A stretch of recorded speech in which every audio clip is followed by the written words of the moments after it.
guys, welcome back to Damian. I'm back with a Mr. Nightmare video for you guys today. Happy Friday. Hopefully you guys have some plans this weekend. I have some plans actually. Normally I don't, but I actually have some plans this weekend.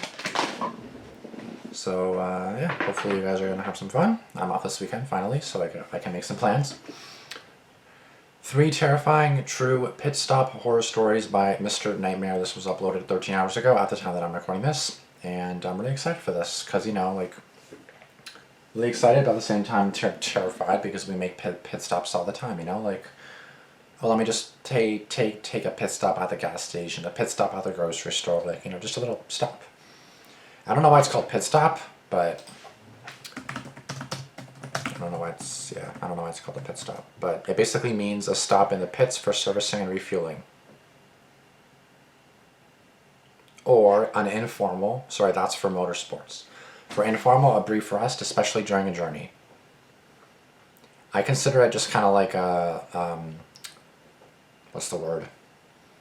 Like a quick errand. Kind of like, oh yeah, let me just take a pit stop here, I gotta, you know. But yeah, I guess it makes sense being classified just as like a little break, but I don't know. It doesn't matter. Who cares? Really, who cares? Once again, 3 terrifying true pit stop horror stories. We're going to start.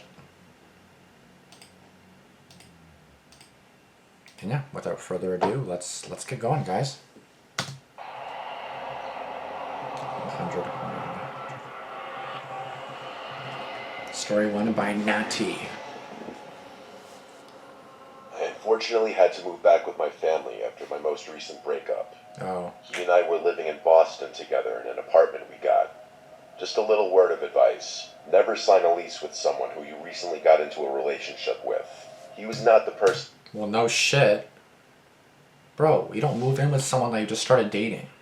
Like, you just started dating them. You barely know them, stupid. And I thought he was. My parents live in western Massachusetts. If you've ever been to Massachusetts, you'd know the more west you get, typically the more rural it gets. I have no idea. I'm not a big country girl. I like to be in or near a major city. I'm not a big country girl. I'm not a big country girl. I like to be in or near a major city, especially since I'm in my 20s still. My parents' area is super boring. I'm hoping I'm only here temporarily until I find another apartment I can afford myself. Yeah, yourself or with another guy you just met. Though I'll be staying away from Boston for reasons. I had to get a job back at the urgent care facility I used to work at before I moved. They welcomed me back excitedly, even if it is just temporarily until I move again. The trade-off with this job, though, is that I tend to work undesirable hours, meaning overnights. Same. Though the shifts are... I literally just did an overnight shift. It's 7:17 a.m. right now. I just did 6:30 p.m. until 6:30 a.m. I just did that one. So. Are easy, they're boring, and they entirely mess up my sleep schedule and social life. Not that social life is even the best around here. After my shifts, sometimes I'll stop for what's considered my dinner. Usually takeout, since not much is open at these hours. Though this morning, I got out at 4 a.m., and there's a bagel place that opens at that time, and they serve a lot of types of food. So I stopped by there and grabbed a chicken sandwich and a salad. I was going to eat it once I got home. Sounds good. I also had to make a pit stop for gas as well. I stopped at the local Shell station, one of the few gas stations open at this hour that was on the way home. The parking lot for this station is huge. Yet I hardly ever see any other cars in there, even during the day. I went inside to pay cash to save a little money. I went back outside to the pump, and there was now another car at one of the other pumps. Okay. It was a blue sedan. A guy got out of the car as I was walking over to the pump I was at. As I began fueling, I noticed him start to fuel up as well. I guess he locked the handle in place so that it would automatically keep dispensing gas without him holding it. I do that too. He walked through the 2 pumps to my side, and then said to me, "Want to see a funny trick?" I immediately hated this interaction. Still, for some reason, I said, "What's the trick?" He then started doing that stupid old trick where you pretend you're pulling your finger off with your other hand by just folding it down. He kept looking down at his hands and then back at me with this kind of sarcastic looking expression, as if he knew what he was doing was stupid, but honestly I couldn't tell. I fake laughed so that he'd go away, but he didn't stop. He kept doing the trick even after I looked away and tried my best to pretend not to notice anymore. When I felt the click of the gas nozzle indicating that the tank was full, I was so relieved. I quickly relatched the nozzle to the pump and hurried inside for my change. When I came back outside, the man wasn't in sight anymore. Dead. So, okay. At 4 a.m., typically you have to prepay. At least here. I don't know about you guys, but you have to prepay. After dark, you gotta prepay. At least in my city, but you gotta prepay because people steal gas. So, at 4 a.m., I'm kind of confused. I didn't prepay. So I'm kind of weird that you kind of had to go back. Because if I was in that scenario, I would just get back in the car and leave. Make sure you locked your doors. Make sure you locked your car doors. Because I already know what's going to happen. Sometimes Mr. Nightmare videos are like Darman videos. And then you know what's going to happen. He's probably in the back of your car. Or in your trunk. Or in your car somewhere. Or when you come back, he's going to jump you. Or something like that. Just watch. I don't know. Let's see. His car was still there. And the hose was still pumping gas into his car. I didn't want to stick around to catch his attention again. I got back in my car. Though, just out of paranoia, I checked the back seats just to make sure he wasn't hiding back there. Good. I locked the doors, and then I was back on the road. Drunk? I was home in about 5 minutes after that. I was so excited to eat my 4:30 a.m. dinner. I picked up the spare from my parents' hiding spot, unlocked the door, and then quickly hid it back in its hiding spot. I locked the door once I entered, as I always do. I went straight to the kitchen to eat. I make sure to be quiet when I get home late so as not to wake up my parents. We only have 2 cars in the family, so I share my mom's car. I didn't need a car in Boston anyway, but since I moved back, I had just been using the hidden spare key they would hide in the front to let myself in. As I was at the table eating, I heard the front door being unlocked and then opening and closing. I stopped chewing and froze to listen. With a mouth full of food, I said, "Mom? Dad?" No answer. I didn't hear any footsteps or anything. Oh, yeah, so I was wrong. They followed you home. They watched you take out the spare key, put it back. They used the spare key themselves to get in your house. And it's the same guy from the gas station. Holy fuck, bro, that is fucking terrifying. I hurried out of the kitchen to take a peek in the foyer. No one was in there. I felt like my heart was in my throat. I ran up the stairs to my parents' room and barged in. I was horrified to see both my parents in bed, and they were both awoken to my very forceful opening of the door. I said very quietly, but in a clear panic, that someone just came inside the house. My dad jumped out of bed and hurried downstairs. What? I cautiously followed behind him. He turned on all the lights of the... Yeah, because this is a girl. I forgot. I keep getting confused. I'm like, wait, is this a guy or a girl? every room we passed. Then he went out front to check for the spare key, and it was missing. My mom and I were absolutely horrified. Yep. Yet my mom still found the time to lecture me for not checking my surroundings before re-hiding the key. Of course. My dad began searching every room in the house, and we followed. When he was done checking my older brother's room, he left to continue searching and left the lights on in here. I stayed behind in this room and decided to check a couple of the spots that I felt my dad had missed, because I know internally I didn't expect to find anyone. I checked under the bed, and then I checked the closets. Nothing. So I went downstairs to the main floor. It seemed my dad was already checking the basement. I was honestly horrified to go into the basement right now, even with my dad down there. So I stayed on the middle floor with my mom. But curiosity still got me, and I went to the dining room, which is adjacent to the foyer by the front door. I got down on my knees and looked under the table, and there he was. It truly did not feel real. There was that man from the gas station, hiding under the dining room table. Oh my god. I recognized him instantly. Oh. I screamed as loud as I could, and in response, my mom started to scream too. My 65-year-old dad came up the stairs as fast as he could, ready to fight this intruder. The man came out from under the table and began fending off my dad, who is at least 20 years his senior. And as my mom and I saw him overpowering my dad, we began doing whatever we could as well, hitting and punching at the man as my dad still held on to him. It was when all 3 of us were attacking him that he finally decided to retreat and fled through the front door.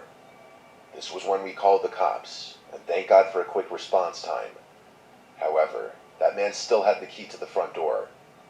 That night, the police left a police car parked in our driveway to deter that man from coming back. Okay. My dad wedged a chair in front of the front door as well and slept in the living room. The next day, he switched out the lock to the front door, and with that, my parents' days of hiding a key outside were over. I do feel guilty for bringing that dangerous man to my parents' house. It was definitely on me for being careless. But honestly, I think that man followed me with his headlights off, because I didn't see any cars behind me the entire ride home. I'm happy for my and my family's safety, though. However, this just made me want to move out of here even more. Honestly, I don't even want to blame the girl. I really don't want to blame the girl because again, you're coming home. It's 4:30 in the morning. Like, you know what I mean? And even me, like, I never mind. Just ignore what I was gonna say there. You guys don't even know what I was gonna say there. But anyways, yeah, I don't want to blame the girl because again, like she has a spare key. You're tired. It's 4:30 in the morning. Like no one's gonna see you. Well, no one should see you taking out a spare key at 4:30 in the morning when it's pitch black outside. Like you're not gonna expect someone to follow you either. You know what I mean? Like I don't know, man. Like that's just really scary. It's scary that like all you're doing is going to get gas, and then some creep follows you home, comes into your house with your spare key, leaves with your spare key, and then you're forced to change your locks and spend money, and then you feel bad for your parents because that's your parents' house, not even your house. So I'd feel like crap too, even though it's not really her fault. So I feel bad for her. I really feel bad for her, bro. Damn. But I really good on the cops for the quick response time and for leaving a cop car out front. That's honestly fantastic. I like driving at night because there's nothing more that I hate than driving in traffic. I'm from New York, Long Island specifically, and the traffic here is truly unbearable. My brother lives in Florida, and I like to go down and visit pretty often. It's a long drive, though. Depending on when you leave, it could be upwards of 18 hours. I like to leave New York very early in the morning, like 2 a.m., so that I could be out of all the high traffic areas by the time any cars are on the road.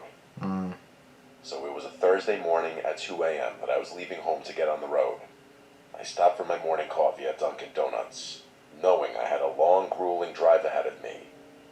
The reason I was driving and not flying was because I was going to be down there for a whole month, and I didn't want to rely on my brother to take me everywhere I needed to go. Okay. By the time I was literally just thinking, why aren't you flying? But I don't like flying either. I really don't like flying either. So, 100%, I'm not gonna argue with driving a car. Well, I guess the safer thing would be a plane, but I was off of Long Island. It was after 3 a.m. It was smooth sailing from Jersey. The drive from New York to Florida is very easy once you're out of New York. You take the I-95 all the way down. At about 4 a.m., the hunger was starting to set in, and so I pulled off the I-95. 4 At a.m. about 4 a.m., Yeah, 4 a.m. the hunger was starting to set in, Double checking. Thank you. and so I pulled off the I-95 at the first sight of a food sign. Yeah, pit I saw stop. Wendy's on the sign, and so I figured I'd get breakfast from there. I skipped breakfast at the house because waking up so early, I feel like your brain doesn't have a chance to realize how hungry you are for a few hours. At least that's me personally. I followed the signs to the Wendy's. I was in some random spot in Jersey. There were no street lights here. I felt like I was in the middle of nowhere. Just about the only light was from my headlights. When I got to the Wendy's parking lot, some of the lights were on, and I saw a car in the parking lot, so I pulled into the drive-thru. The menu in the drive-thru was lit up, so I thought it was open, but I sat there for over a minute looking at the intercom, waiting for someone to greet me, but they didn't. I even said excuse me to no avail. I pulled out my phone and looked up this Wendy's, and wouldn't you know it, it didn't open until 6 a.m. And then, suddenly, 3 knocks at my window almost sent me out of my seat. I turned to my right, and there was a man outside my window, smiling. He motioned for me to lower the window. I didn't really feel comfortable doing that, so I just cracked it open just enough to hear him. He said the place isn't open, and I said, yeah, I actually just found that out. Yeah, thanks. I figured. Thank you. He then told me that he was stranded. He pointed to the one other car in the parking lot over there, and said his battery died. He practically begged me to come help him jumpstart his car. I told him I don't have jumper cables, and he told me not to worry, he has them in his trunk. I took one more look at his car parked in the corner spot by the woods, and I said okay. I believe in karma, and I knew I'd have bad karma if I left this man stranded in a situation that I could have easily helped him out in. He backed away from the car so I could pull my car next to his. Since he was parked head in, I did the same to align our hoods as close as possible. I got out from my car after popping my hood. He went to go pop his hood and grab his jumper cables. After we connected the cables to the respective terminals, I started my car again. We gave it a minute before I told him he should go try starting his car. He took his sweet time walking inside, but when he tried starting it, the car didn't start. So we gave it another couple of minutes, and then he tried it again. Still nothing. This was weird, considering he had just been driving the car, so his battery shouldn't need that long to get enough of a charge to start again. The guy then asked me to hang on as he walked away and got on his phone. He started speaking in Spanish in a pretty low volume. I can't really Spanish, I love Spanish. understand Spanish, so I wasn't even bothering trying to hear what he was saying. He came back to me after his call and said that his friend said to give it a few more minutes and try one more time. I said okay. I was trying to do the right thing, but I was also hoping this wasn't going to eat up much more of my time. But the last thing I was expecting was hearing the aggressive sound of two pickup truck engines flooring it into the parking lot, one from either side of the building. I instantly put it together.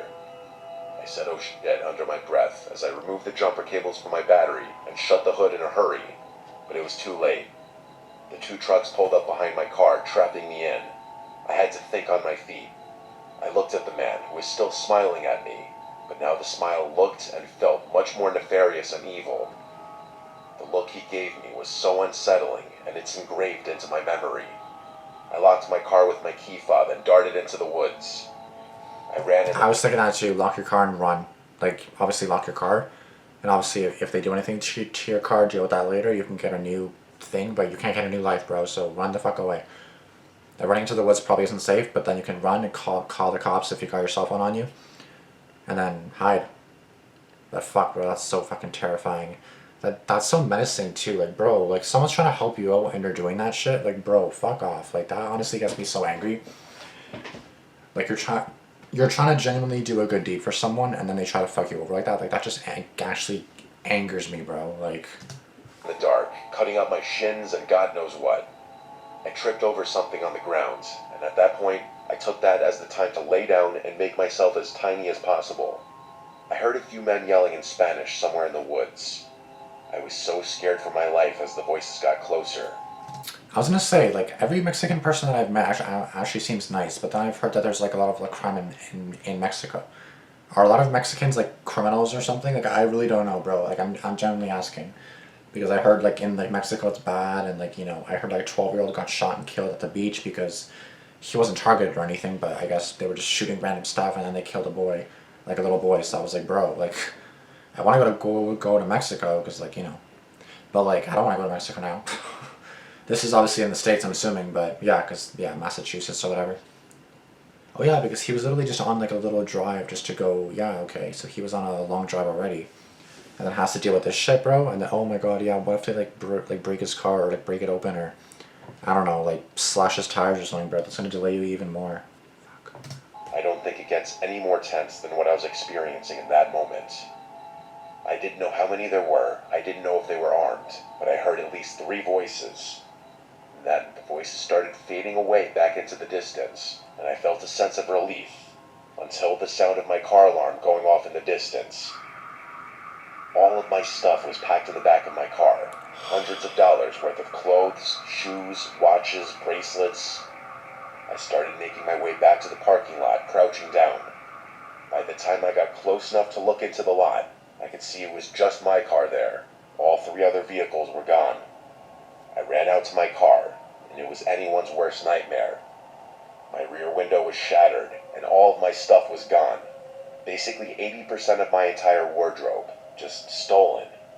My suitcase in the trunk, and all the bags in the back seats. Everything. I actually started to shed tears out of pure stress. I called the police and explained everything. The officers on scene told me they would have to get the CCTV footage from the Wendy's when they opened. After taking all of my info, I was told I didn't need to stay in town and they would be in touch. I was about 2 hours from home. I turned around and drove home.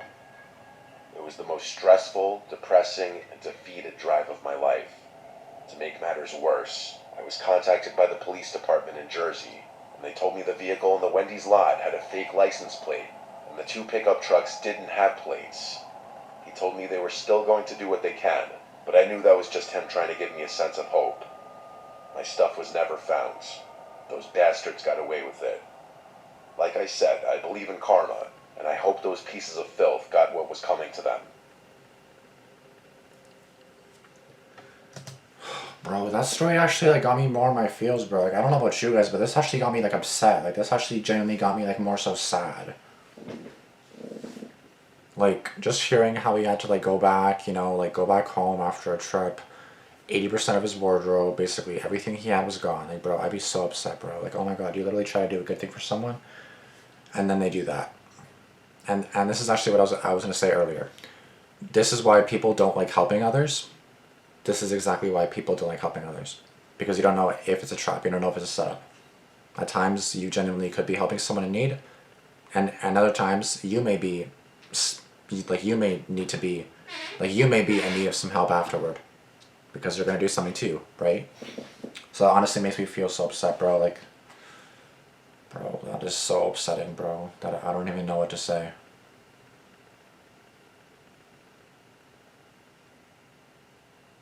That is just so sad, bro. Like that's what makes you not trust anybody. And again, like let's say they're in a bad scenario, these Spanish guys or whatever. It's like that's still not the right thing to do. Like you ruined this whole guy's trip.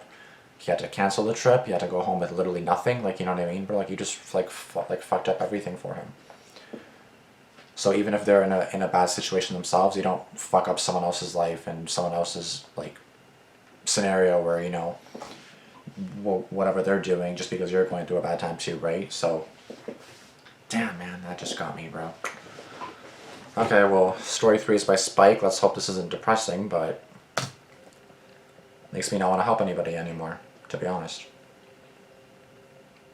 We've all taken a long car trip, haven't we? We've all passed that rest area sign multiple times, wondering if we could make it another 20 minutes or not before having to take a pee break or stretch. Sometimes you're lucky and get one of those huge rest areas with the big buildings with food and everything. But most other times, depending on where you are, you'll be lucky to get a little one with a tiny building just for restrooms and nothing else. Well, I was on a long road trip. A 15-hour road trip, actually. And a big chunk of that drive was overnight. I would literally just consider a road trip like an hour or two. I won't say from where to where because I don't really think that matters much. But I will say that I was in some bumfucky area on the east coast of the U.S. Bumfucky area. It was late at night and I was powering through the drive. Not many cars on the road at this hour. In fact, it was a pretty rare scene to see another car on the road this late. I was reaching that uncomfortable point in the ride where I had to use the bathroom, and I was just getting overall antsy in my seat from sitting for so long. I started keeping an eye out for a rest area sign, and when I saw that familiar blue sign, it felt like a saving grace. So a few miles later, I veered off into the rest area. It was a small one, but there was a restroom building, and that's all I needed. There were no trucks parked here. I'm pretty sure they can only stay overnight at designated truck rest areas. But there was another car in the parking lot. I considered the possibility that whoever it was asleep in their car. As I got out from my car, I stretched a bit, and on my way to the bathroom, I looked at the other car in the lot. But the windows appeared to be tinted, so I couldn't see if someone was inside of it or not. Not that it was a big deal in the moment, I was just curious. I got inside the bathroom, and I was faced with a strange sight. There was a man standing in the corner of the bathroom with his head looking down and his back towards me. Fuck. At first I thought he was using the urinal, but I quickly realized he wasn't even facing the closest urinal. He was literally just facing the corner of the wall. I paused, and I didn't know whether to say something or not. I almost said, "Are you alright?" But the scene was just too weird. Bro, if I see this, I'm probably just gonna leave and then pee outside in the woods, bro. I'm sorry, but I can't. If it's late at night, no one's around except for me and this one dude. He's doing that. I'm not fucking with that, bro. I'm just gonna get the fuck away from him and just leave. Go somewhere I else. had to walk closer to him, though, to get to the stall. And honestly, I was almost scared to get near him. I just tried to mind my business and keep a normal pace. I walked into the stall and closed the door. Honestly, though, I couldn't go to the bathroom with someone else in the room. A I'm one of those people. I'm one of those people too. I'm literally the same way, bro. And I keep thinking that anytime I'm doing that and I can't go, then I feel like I'm just embarrassed because like it's so silent in the room. I can't hear them doing anything in the stall. I can't hear anything at all, and then they can't hear me going or anything. And I feel like I'm embarrassed because they obviously know I can't go, and maybe they're the same way because I don't hear anything. Like the washroom's just dead silent. Nothing. No noises of any kind. You know what I mean? So it's like, damn. It I'm the was just same too way. dead silent in there. It was weird. Yeah, same. I stood in the stall for like a minute trying to at least pee, but I couldn't for some reason. That's me. I flushed the toilet anyway and left the stall. And now, the man had turned around. He was still standing in the same spot, but now he was facing me. I could see his face, and he was looking at me. I'm not one to ever judge someone's appearance, but this man was the scariest looking man I'd ever seen. There was something so unsettling about his face, specifically his eye region. The expression he had was a blank stare. I hadn't had a social interaction in over 10 hours, and this caught me way off guard. Instead of saying anything, I quickly turned and headed out of the bathroom. I got to my car and wasted no time turning it on and backing it up. As I looked in the rearview mirror, I saw that man walking in the direction of my car. I drove fast away to get him out of my sight. I was relieved to get back on the highway. However, that was the only relief I got. I still had to use the bathroom. I was sure it would only be another 20 minutes or so till the next one. I could hold it. I was right. It was about 20 minutes before I got to the next rest area. It was another nearly identical one as the other. Like I said earlier, most are pretty similar. No cars were in this one, thank God. I pulled into a spot right in front of the bathroom and hurried to the stall, and let's just say I felt a lot better very quickly. As I was finishing up in the stall, I heard footsteps enter the room. I thought they'd stop at one of the urinals, but the footsteps came straight to the stall and stopped. I saw someone's shoes through the bottom crack of the door. They were literally standing on the other side of the stall. My first thought was that it was that guy from the other bathroom. He followed me. My social anxiety was handicapping me from saying anything initially, until I finally mustered up the courage to say, "Someone's in here." No response to this, though. Now I knew I was in trouble. The only thing I could do was dial 911, put it on speaker so that the man could hear the operator say, "911, what's your emergency?" I said loud and clear, "I'm being followed by a dangerous man. I feel threatened." As the operator asked my location and details, I answered everything in a loud voice, in a tone suggesting that I was implying a "f you" to the man. Thank God this worked, as the person turned and walked out of the bathroom. I told this to the operator, but said I still would feel safer waiting in here until police came, and that's what I did. A knock at the bathroom door from a police officer was my cue to safely come out. I described the man and the vehicle I saw at the other rest area, the creepy encounter, and then the second creepy encounter at this one. We checked my car as well to make sure it wasn't messed with at all. After determining that he was gone, the officer and I left the rest area at the same time, and eventually he turned off the highway. The rest of my road trip went normal, but damn was this a terrifying night. I'd never been followed before. I know with almost 100% certainty that the person outside of the stall was the same creep that was in the first bathroom. It just feels extra weird because I'm a male. These things I feel like usually seem to happen to women, but I guess it can really happen to anyone. Bro, and again, that's like a wake-up call to men too, right? Because this can happen to literally anybody, like Mr. Nightmare said. This was honestly a really good video. Like, this video, like, not really shook me to my core, but this video, like, shook me, bro. Like, it's just, like, with story number 2, and I don't even remember story number 1 at this point, but, like, bro. No, I remember that one. Where she went home, the gas station one. Bro, this video was really good. And this honestly is correct. 3 terrifying true. Fuck, bro, that's insane. Ooh. Like, bro, this gets me stressed out. Like, I'm just happy that it's, like, daytime now. You know what I mean? Like, you know, because now it's, like, 7:43 a.m. So, obviously, it's getting, you know, late outside. But I'll never understand people who leave some spare keys out, especially in such obvious places. May as well not even lock your doors at all. Yeah, at least have, like, a lock or something. Like, don't just hide it. put it in a lock somewhere. Like there are little things that you could put like a lock in, I'm pretty sure. So like just put it in and anywhere out of view first. That's number one. Out of view. Don't put it like somewhere right where someone can see it, because they'll just try to break into it. But if you can hide it in a way and then put your key in there and with a lock, obviously, then you're good to go. Well, hopefully, it's better than putting it in your mailbox. Better to put it under your rug. Better than putting it under your rug. Better than putting it somewhere that may be visible, right? So, people are way too trusting. I would never get out of the car at night, or like in the first Troy, who leaves a spare key in the outside. Seriously, a lot of people do that. That's normal. It's just you should put in more safety features like that. I believe in karma, so I help this creepy smiling man at a Wendy's parking lot in the middle of the night.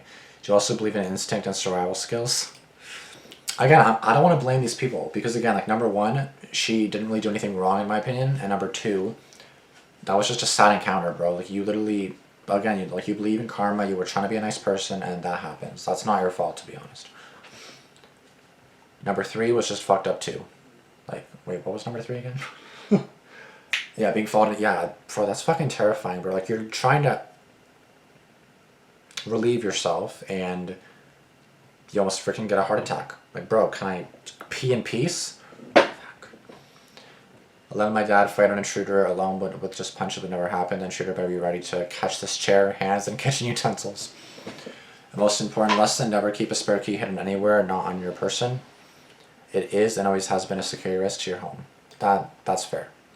No AI, just a real human being, being consistent for year after year. Thank you, sir. I remember going to a movie with a female friend. She was driving and she saw some guy stranded on the road and she stopped to pick him up. Thankfully, he seemed pretty chill, but I was not happy with her because of stories like these. And this was before I discovered channels like this. I'll do a couple more comments because, as I said, I'm tired.